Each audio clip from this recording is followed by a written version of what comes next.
সুষ্ঠুভাবে কমপ্লিট করে আসতে পারি সেটাই কামনা করি।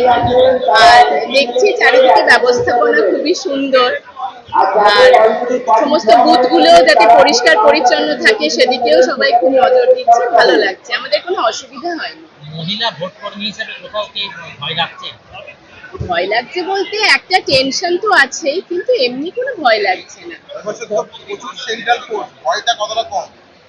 না, কোনো ভয়ের কিছু ব্যাপার নেই, আসলে আমি যাতে আমার দায়িত্বটুকু ঠিকঠাক ভাবে পালন করতে পারি সেইটাই টেনশন হচ্ছে, বাকি আর কিছু ভয় লাগছে না।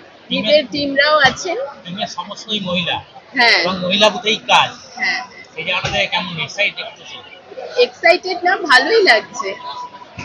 আর কাছাকাছি পড়েছি বাড়ির, যেটা নিয়ে একটা দুশ্চিন্তা ছিল, বা পোলিং পার্টি কেমন হবে সেটা নিয়েও দুশ্চিন্তা ছিল, তো পোলিং পার্টি দেখছি প্রত্যেকেই খুব মিশুকে এবং ভালো, বাড়ির কাছেও পড়েছে, সেই জন্য এখন ভয় কিছুটা অনেকটাই কম। এখন কি একটাই লক্ষ্য, ভোটটাকে সুষ্ঠুভাবে করা? হ্যাঁ, ভোটটা যাতে সুষ্ঠুভাবে সুন্দরভাবে মেটে, এটাই লক্ষ্য। কি নাম ম্যাডাম? আমার নাম মৌমিতা মাইতি।